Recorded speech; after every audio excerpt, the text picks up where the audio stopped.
to join us today. My name is Darlene Salzer, and I'm a marketing manager here at Lindblad Expeditions for National Geographic Orion. Just a couple of things before we get started. If at any point you lose your connection to the video, just go back to the email invitation and re-enter the webinar through the link that was provided there. Also, on the right-hand side of your screen, there's a box where you can type in your questions. And we definitely encourage you to type them in throughout the presentation, and at the end we've allowed time to answer them. And I apologize ahead of time if we can't get to every question. We will have an email address at the end where you can send anything that wasn't answered. So let's go ahead and get started. We have over 50 years of expedition travel experience all around the world. Our founder, Lars Erik Lindblad, who you see here, was the first to bring lay travelers to Antarctica and the Galapagos, and the first to lead expeditions to Indonesia, Easter Island, and the South Pacific. Today, we're led by his son, Sven Olof Lindblad, and really proud to carry on the traditions of his father, which has always included a strong commitment to environmentally responsible tourism since the beginning. And just last year, the third generation stepped forward, Jeremy Lindblad, as he assumed the directorship in our Sydney office as Business Development Director for Australia. In 2004, Lindblad entered into a strategic partnership with National Geographic. It was a natural alliance on many levels. Both organizations really care deeply about exploration, discovery, conservation, and inspiring guests to explore and care about the planet. And the partnership offers unparalleled benefits to guests. It's the only way to travel with National Geographic photographers and explorers. As a result of our alliance with National Geographic, we have an exclusive expedition photography program. There's a National Geographic photographer on every NG Orion voyage.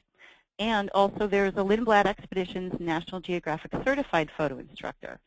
So this gives you access to instruction and tips from the best photographers with the chance to learn photo skills that will last your life. I cannot say enough about our staff. They're exceptional. We have the most knowledgeable expedition team in the South Pacific.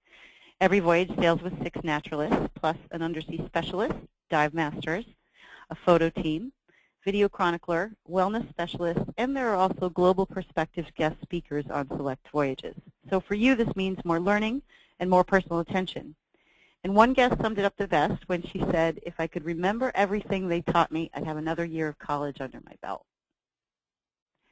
And speaking of staff, I'm really thrilled to be joined today and introduce expedition leader Tim Soper. Tim has over 20 years experience as an expedition leader, dive master, and Zodiac driver.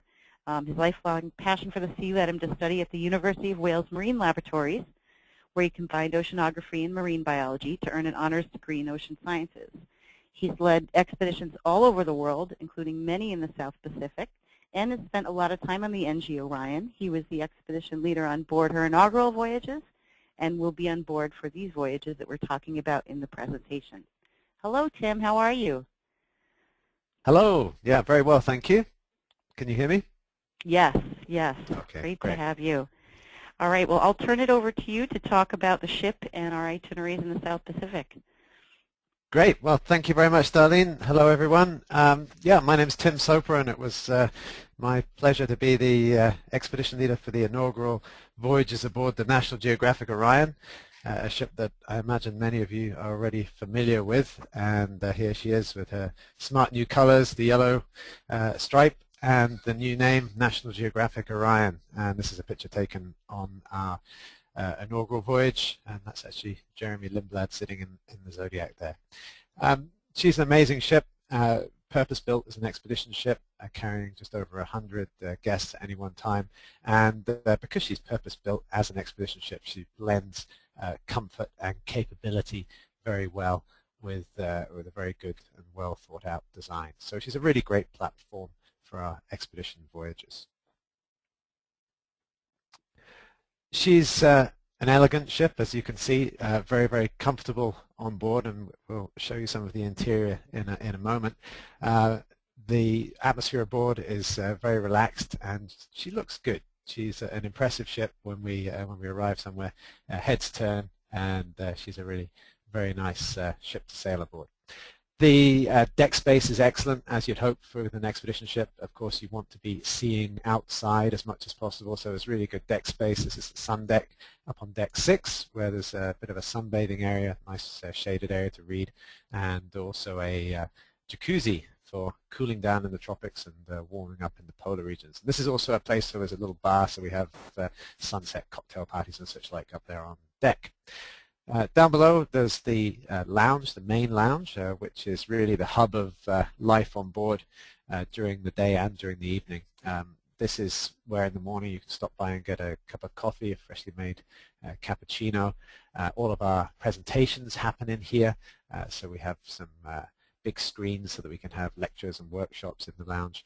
It's a great social space, and then in the evening it becomes the bar with our evening recap session and drinks before dinner. So it's a really great space. The lounge, which opens directly up onto the open deck, just to the left of this picture, there's a big double doors that take you out onto the aft deck. So great access to the outside as well, and big picture windows so that when the blinds are up, you can get a great view outside on either side. Up on deck again, again, this is another view of deck 6 and the jacuzzi. The only ship of the Lindblad National Geographic fleet to have a hot tub, and as I said, it's kept cold in the tropics because after a bit of time lying in the sun, it's quite nice to cool down.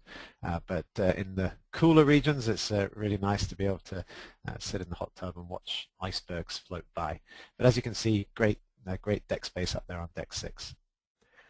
One of the highlights of life on board is the food. Of course, we're going to some remote places, but there's no reason not to eat well while we're there. So many of you will already be familiar with Serge Dansero, the consultant chef who helps design the amazing menus on board his restaurant in Sydney, right on the beachfront. It's very famous in Australia. So Serge helps the onboard chefs design some really exceptional menus, and he was actually on board during the start of our inaugural season. We were in Auckland for a few days getting the ship ready, so assembling all the kayaks and getting the dive operation set up. So we had a few days alongside in Auckland while we set the ship up, and I was there getting the ship ready, and we had Serge on board training the chefs. So they needed some guinea pigs to test the food. So one of the highlights was being invited in at lunchtime, in our work gear into the dining room to sit down to this 5-course meal with tasting notes from Serge. But no, it's really impressive food, and yeah, gets great reviews on board. Look at the typical menu. It's quite a full menu, lots of choices there. As you can see, the Serge menu on the left-hand side, which is a sort of degustation menu, lots of small dishes to try. You can actually order them as all as main course size or as a starter size, so there's lots of flexibility in how you eat. And then you can substitute in alternative choices from the right-hand side of the menu. So I don't know how the waiters keep track of it, but somehow they manage it, and you can pick and choose from this menu, which is great in terms of the choice for dinner. Lunch and breakfast typically served outside in the outdoor cafe. That's the space that opens just out from the lounge, and this is a really nice way to start the day, coming out here for breakfast, seeing the sights as we arrive, coming back from a morning outing and sitting down on deck for a quick buffet lunch outside again. And also we do some dinners outside, barbecue dinners, special events. It's really nice to eat in the open air. But this is the restaurant down below, which is where most dinners occur, and obviously a comfortable, elegant room, open seating, so no assigned tables, just one sitting, and guests are free to come in and join tables and mix as they like. As well as all the activities off the ship, there's also a chance to keep fit on board. There is the small fitness center, which does have some great views, these big windows looking out to sea, so there's no need to miss what's going on outside while you're working out. A selection of cardio machines, a small selection of weights, compact but good, well set up exercise room. And adjoining the exercise room is a little wellness center where there's a chance to get spa treatments from the wellness specialist, massages and such like are available. And the wellness specialist also leads a daily morning stretch, which we tend to do just after sunrise, which is a great way for people to start the day, up on deck just as the sun is rising, with the wellness specialist doing some gentle stretches and yoga to get off to a good start.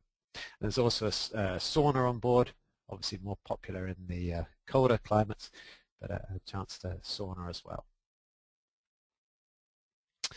The Orion, as many of you will know, the Orion has been operating as an expedition ship for many years, and during that time has gained a lot of experience. Her crew are absolutely wonderful. The crew on board are the same crew that were on board in Orion's previous life, and they really are a tremendous asset. Mainly Filipino crew, great ratio of crew to guests, and excellent attentive service, really great personalities. The guests often commenting how wonderful it is that the crew learn their names and their special requests so quickly. So it's a really neat operation with the crew, and they're very experienced, and guests will be happy to see them when they come back to the ship again. The operational crew, of course, also very experienced, got a great team of officers on board, and one of the highlights is the open bridge, and this is something that's possible aboard all of the ships of the Lindblad National Geographic fleet, and this is the chance for guests to come to the bridge to see the navigators, watch the operation of the ship, chat to the captain, and really see the ship working. And this is a great opportunity, obviously a great view, great place to spot things up ahead, but also really interesting to see the ship working, and to meet the officers and chat with them. So most of the time the bridge is open. Obviously sometimes it has to be closed for operational regions, but whenever possible it's open for visits. The accommodation, also very comfortable. You can see some pictures of cabins here. There's various different categories, but all of them have wonderful views to the outside, either large windows, or some even have balconies, and you can see some of the examples. The beds are able to be separated, so they can be configured as either twin beds or as double beds. But wonderful, comfy cabins. Also have TVs and all of the other things you'd expect in a cabin like this. But the main attraction, of course, is getting outside. People come on these trips to see the things we're going to see along our route, hopefully, and she really is the perfect platform for exploration. The Zodiacs, these inflatable boats, can be lowered very quickly, so when we anchor at an island we can quickly get the boats into the water and have people heading ashore to experience whatever it is to be seen on that particular island. Another trademark of Lindblad National Geographic is the Undersea Program, and this is a really wonderful way for everyone to enjoy what's happening under the water. We have an undersea specialist who's a marine biologist and a diver who dives. Even if we aren't offering guest diving that day, the undersea specialist will normally go for a dive and record video, which can be shared with all the guests at the end of the day in our recap session. So the undersea specialist will go for a dive and share what he sees, and also if there's a guest dive happening that day, the undersea specialist will video it so that everyone can see what's been seen. We also offer snorkeling, of course, for all of the guests. We have snorkel gear on board that's handed out at the beginning of the voyage for guests to keep for the duration. And we also offer scuba diving. So this is a new feature for the National Geographic Orion, the chance for certified scuba divers to go diving. We have the capability to take 24 divers at any one time. We've got all of the latest equipment on board and a dedicated dive deck. So it's a really neat operation for certified scuba divers to go diving. No courses offered on board, only if you're already certified. And another wonderful tool for exploration is the ROV. That's a little robot submarine that can dive far beyond the depths you'd get on scuba. And this allows us to do some really exciting explorations. It's deployed from a Zodiac, has a little manipulator arm, and it can go down and take video and collect samples from the deeper waters. Obviously, most people like to snorkel when we're on these beautiful reefs, but if you don't like getting wet, we do have the chance to enjoy the reef because we have a glass-bottom boat as well. So we offer glass-bottom boat tours at the same time as we're snorkeling so that everyone can enjoy these beautiful reefs. And we also have other tools such as the undersea video and the hydrophone so that we can listen to whale noises and such like. Being a small group, only 100 or so on board, we all like to go out and do things at the same time, so we need lots of Zodiacs to achieve that.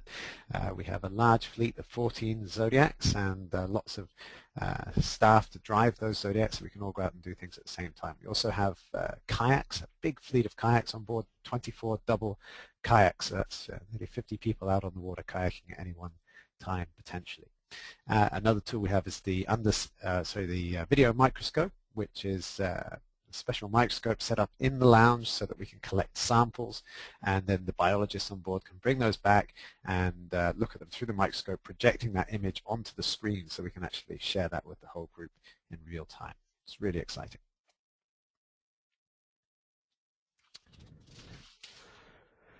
So we're going to talk through a few of the voyages that we have coming up later this year.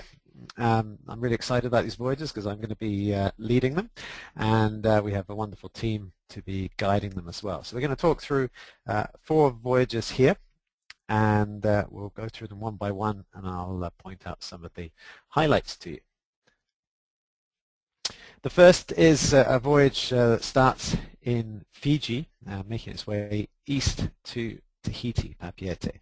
So along the way we'll visit some of the outer islands of Fiji, also stop in northern Tonga, Vavau, Samoa, the northern Cook Islands, well off the beaten track, far away from the more frequently visited islands to the south. We'll stop at the northern Cook Islands, and then one of the real highlights, in my opinion, is getting to Kiribati and the southern Line Islands, some very, very remote, seldom visited islands, nobody living there, very hard to get to, but some really remarkable islands to visit before we continue on to French Polynesia and make some stops in the Tuamotus and then continue to Papeete. Of course, all the way along this voyage, tremendous underwater experiences await. This is a common theme throughout the entire 4 voyages, but the southern Line Islands of Kiribati are some of the most pristine reefs in the world. This has been identified by National Geographic. I was actually on board a research expedition several years ago with a biologist called Enrique Sala to Millennium Atoll, the southern Line Islands, where this was a survey voyage, just a small group, and as part of that we're actually returning with the National Geographic Orion. This is not a common stop. It's an uninhabited island, but amazing life both above and below the waves, bird colonies, fields of giant clams just below the surface, and really an amazing reef system. So it's really exciting to give people a chance to snorkel and dive on this very, very special island. But all the way through, as I said, Fiji, Tonga, Samoa, and the Cook Islands and French Polynesia, all legendary places for snorkeling and diving. And we plan to make the most of all those opportunities. One of the highlights, I think, it will be northern Tonga, Vavau. Very beautiful islands, quite different from some of the other islands we're going to see. And these are high limestone islands, have beautiful sea caves that we can get into and explore by Zodiac or kayak. And also, Vavau is one of the areas where the humpback whales calve. So maybe that we'll have a chance to see some humpback whales and their calves around the islands. In Fiji, obviously Fiji is a pretty popular tourist destination, but being aboard an expedition ship, we can get away from the resorts, and we plan to do that. Explore some of the less frequently visited islands and get some spots well away from the crowd, so we can have some wonderful hiking and expedition experiences. All the way through this series of voyages, bird watching is one of the activities our guests tend to enjoy, and there's some exceptional bird watching to be done. The small islands and remote islands tend to have what are known as endemics, or birds that are found nowhere else, evolved to be different from anything else. And this is a great thing for those birders that want to see as many different species as possible. And they're also interesting for everyone to see and enjoy because they tend to be very interesting birds. So we have an ornithologist on the team who will be guiding the birders and anyone else who's interested in and helping people learn about birding as we go through the voyage. black pearls, of course, are one of the legendary things of the South Pacific Islands, particularly French Polynesia and the Cook Islands, and we'll see pearl farms along the way, and we'll also probably have a chance to visit and see how the pearls are cultivated and extracted from the oysters, and probably buy some jewelry as well. The chances are there'll be a chance. So as well as the natural world and the natural history and the underwater world, we also, of course, want to experience the culture of these islands. And as I previously said, we try and stay away from the crowds and visit some of the less visited islands. And this means we have the chance for some really wonderful cultural experiences and interactions, visiting remote islands, meeting people who are as excited to see us as we to see them. On all of our voyages, photography is an important element, and we have a series of photography workshops and lessons throughout the voyage. These are led by our onboard photo instructor, and also on every voyage we have a guest National Geographic photographer.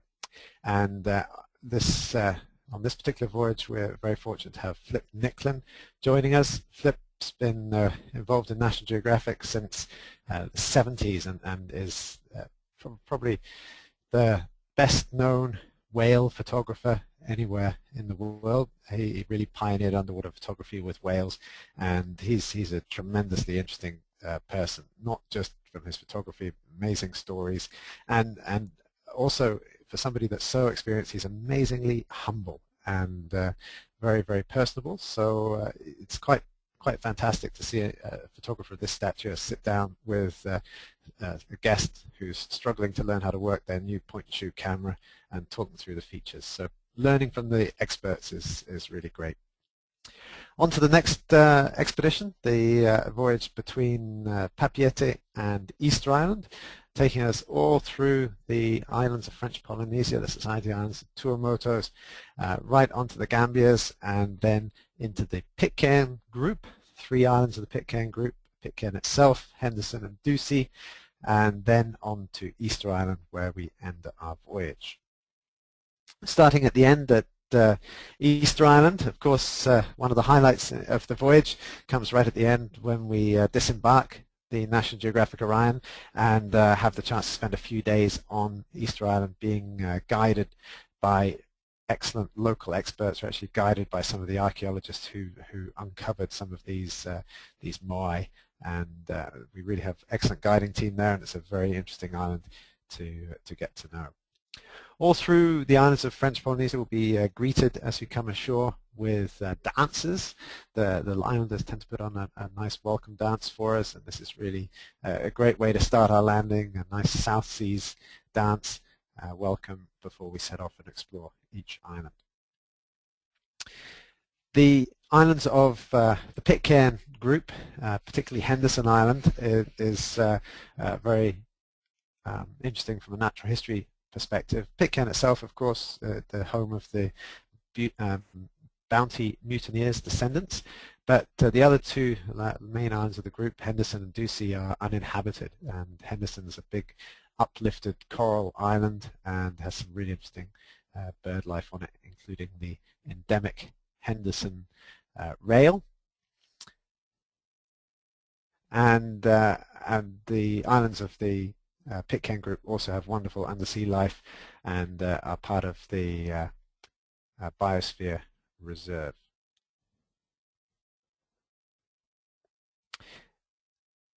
Actually, Henderson Henderson and Ducie are one of the other islands which are part of this Pristine Seas project. This is a quote from Enrique Sala, who heads up that project.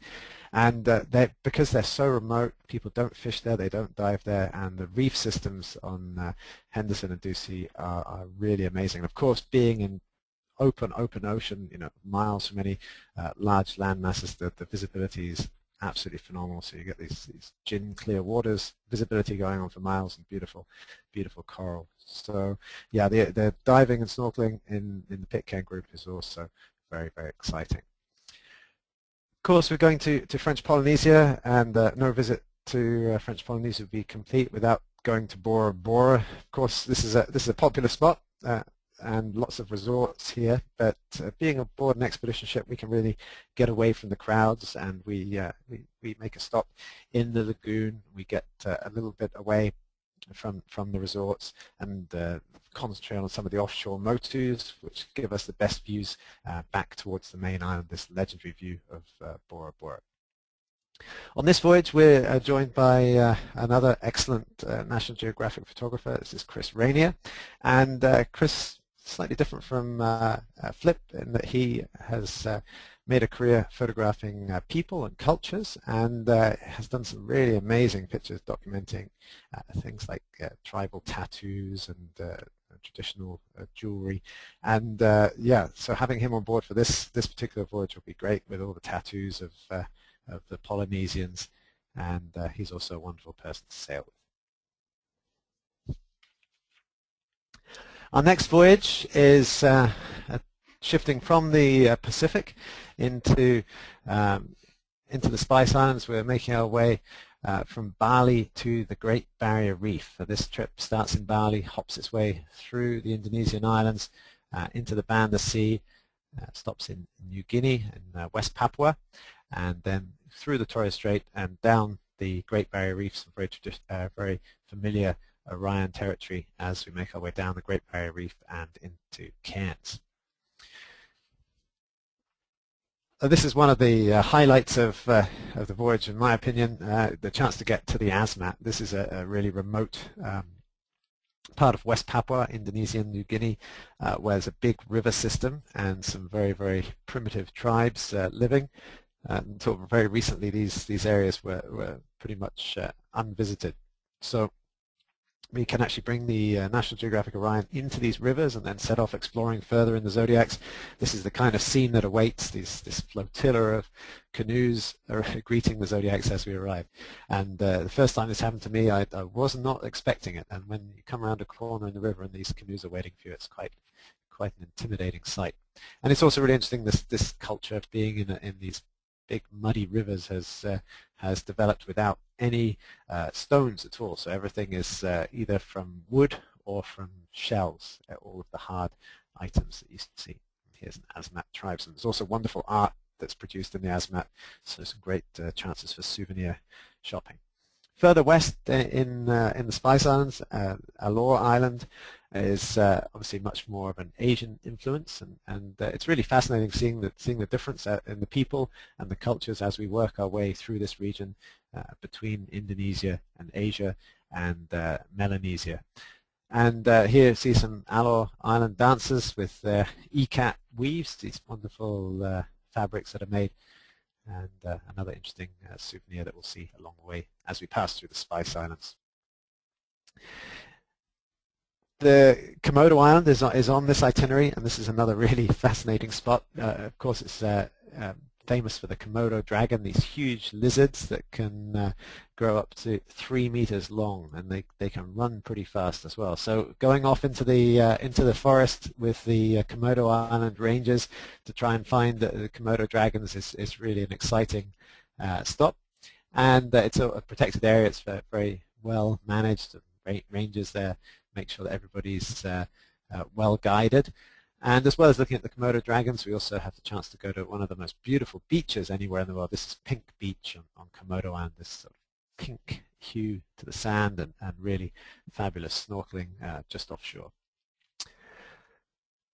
Once we get to the Great Barrier Reef, of course, more wonderful opportunities for underwater experiences. We plan to stop at one of the offshore reefs, so chance to sort of get away from the more frequently visited areas, again, stuff on our way down the Great Barrier Reef. Also make a stop at Lizard Island before continuing on to Cairns.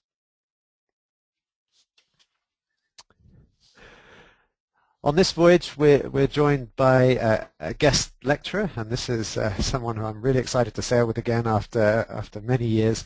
This is Lawrence Blair. Lawrence and his brother Lorne explored Indonesia many years ago now and made an amazing film called Ring of Fire. They really did do some pretty exciting exploration, and the film's definitely worth watching, and we'll have him on board as a guest lecturer and sharing his wonderful knowledge of the islands and stories from his exploration. We're also going to have a National Geographic photographer aboard, as we do on all voyages, Mark Thyssen, and he's a photojournalist who's been working with National Geographic for more than 20 years, photographing for not only the main magazine, but also many of the other magazines such as Adventure and Traveller. He's done some really exciting projects on following firefighters around, including forest firefighters. So he's a great photojournalist and a great teacher who'll be sharing his knowledge during the trip. The next itinerary we're going to talk about is a voyage that takes us from Cairns in the Coral Sea, across the Coral Sea up to New Guinea, and then on to the Solomon Islands, Vanuatu, and ends in Fiji. So this is a relatively short voyage, and it's a really great taster voyage. This voyage, in my opinion, hits the hot spots of those four nations and gives a really good introduction to Melanesia in a relatively short amount of time, considering the distance traveled. So it's a really great introduction to the islands, and it hits some of the real highlights of this area. One of those highlights is when we're in Vanuatu, we go to an island called Lelepa, a small island quite near to Port Vila, but much less frequently visited. This is a little island on the west coast where there's amazing natural caves. Here you can see a picture, and you can get right into these caves. We have an anthropologist who comes and meets us and explains to us the significance of these caves, and also there's some very ancient rock art inside the caves. So visiting Lelepa is fascinating. Also, just offshore, there's some beautiful beaches and wonderful reefs. In the Solomon Islands, we go to Santa Ana, and this is again a really great cultural experience. They're famous for their mudmen dance. These are the mudmen of Santa Ana. The villagers dress up. Some of them paint themselves in this ready mud, and some paint themselves with dark coloration. So, and the dance sort of recreates the interactions between the Polynesians and the Melanesians. So it's interesting to see the black Melanesians and then the red Polynesians rush out of the forest and scare them away. And this is interesting because all through this voyage we're on that boundary between Melanesia and Polynesia, and are seeing the difference in the people and the cultures as we move between the islands. Fascinating World War II history, both above the waves and below the waves. Here, a World War II wreck in the Solomon Islands. We get some plane wrecks, shipwrecks, including the wonderful SS President Coolidge in Vanuatu.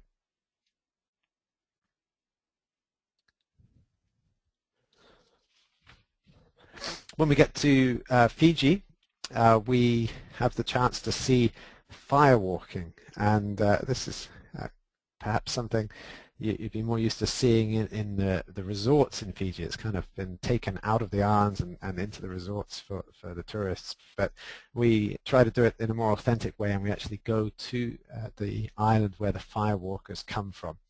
We first did this several years ago, and it was a remarkable experience. So we're looking forward to doing it again, and visiting the firewalkers of Bekwa, and to go into their village and see them, building this fire and then doing this amazing firewalking for us is really, really special. And they're excited to show this to us in their village. And as I'm sure many of you know already, Papua New Guinea offers some really wonderful cultural experiences. Some of the islands, such as the Trobrians we see here, where the whole village gets excited for our visit, and we land, get this amazing welcome dance that could have several hundred people as part of it.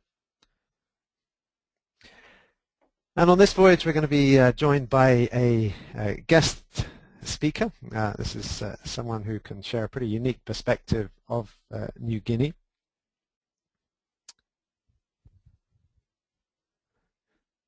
and this is Dame Carol Kidu.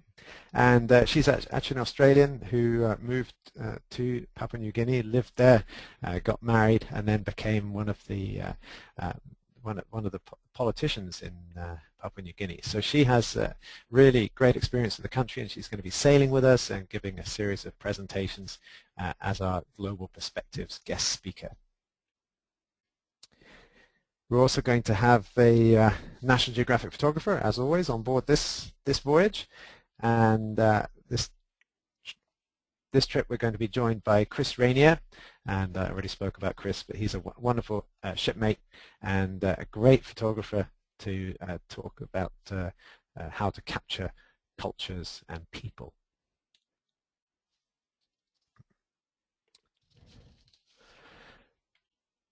Well, that was so great. I believe, yeah, I believe that comes to the end of my section. I hope that's given you a good overview of the voyages. I'm really excited to be getting back to the National Geographic Orion and on being on board for these amazing trips, and we'll be happy to answer any questions you have at the end. Back to Darlene. Thanks so much, Tim. It was great, and great to hear your point of view. Our voyages are an excellent value, and here's a look at everything that's included. So starting with accommodations, as well as all meals, non-alcoholic beverages, plus cappuccinos, lattes, complimentary refillable water bottle, and 24-hour coffee, tea, and soda. In addition, all activities, shore excursions, and all Zodiac and kayak excursions. Snorkeling is included, as well as the wetsuits, masks, and fins, so you don't need to pack your own and take up that space in your luggage. Use of the sauna, the whirlpool hot tub, the fitness center, plus the morning stretch classes with the wellness specialist. The services of our expedition team, and that includes a full schedule of talks and presentations. The port charges and taxes, ground transfers to and from group flights, and also complete pre-journey information. So that includes what to bring, as well as a reading list. And we do have a couple of important notes for scuba divers. Scuba divers do need to be certified by an internationally recognized dive association prior to the voyage, so PADI, for example, and certification cards and logbooks must be shown on board. Divers also need to have logged 25 dives in total and have done a dive within the 12 months preceding the voyage. So it is advanced diving. It's not for first-time divers or more resort divers. And we also have a look at the distinguishing features that we offer guests. We start with the finest South Pacific expedition team to guide you. They are really and truly fully dedicated to your happiness and your experience. You also learn more with the National Geographic photographer on board, as well as a Lindblad National Geographic certified photo instructor on every voyage. The Undersea Program that Tim talked about with snorkeling, scuba diving, the glass bottom boat, the ROV, and the undersea specialists and dive masters who are making it all happen. Our set of tools for exploration, the Zodiacs, kayaks, hydrophone, they really help make the experience especially rich. As the pioneers of expedition travel and with over 50 years of experience, we really know it better than anyone. Flexibility and choice are definitely a hallmark of our expeditions, so we're always looking at the wildlife around and the best options to make it the best experience for you. The delicious cuisine Tim talked about and outstanding accommodations. The video chronicler who's aboard to record this once-in-a-lifetime experience. And our commitment to conservation ensures that your visit will be a force of good in the region. We have some special offers currently and wanted to go over these. We are offering an AU $1,000 air credit on 2 different voyages. So if you book by July 31st, it's on exploring the Coral Sea, Papua New Guinea to Fiji, as well as reefs, lagoons, and volcanic isles, Fiji to Tahiti, and that is for new bookings only. We do offer a back-to-back savings, so if you take any consecutive journeys aboard National Geographic Orion, there is 10% off. For groups who travel, parties of 8 or more, each guest receives 5% off the cost of the expedition. and for children. We definitely believe that sharing an expedition with your kids or grandkids is a life-enhancing experience. So we offer AU 500 off the double occupancy rate for every guest under the age of 18. And we encourage you to learn more on our website, which is expeditions.com. Here you'll find detailed itineraries, videos, staff bios for all the staff on each voyage. And we also have daily expedition reports that are live from the staff in the field each day, so they really give you a first-hand sense of what's happening. In addition, all of our webinars can be viewed online at expeditions.com/webinars. And this one will be posted there in the next couple of business days. And we also will send an email with a link to the recorded version of this if for any reason you want to listen to it again or share it with a friend or a client. So that brings us to the end of the presentation. And I don't see any questions have come in. If anyone has any questions that haven't been answered or that they want to get answered, we encourage you to go ahead and type them into the question box, and we'll be happy to answer them. If you do have any questions, the phone number is here to contact our reservations team, and the hours are Monday through Friday from 9 a.m. to 5:30 p.m. Okay, well, I don't see any questions have come in, so I guess we'll go ahead and end the webinar. Oh, wait, here, we do see one. Someone is asking if the air credit is per person, and the answer is yes, it is per person. Okay, well, Tim, thank you so much for taking the time to talk us through these voyages and the beautiful ship. Yeah, pleasure. Very much looking forward to getting back out there. Great, and thank you everyone who's listening for taking the time to be with us tonight. Thanks a lot. Okay, bye. Bye.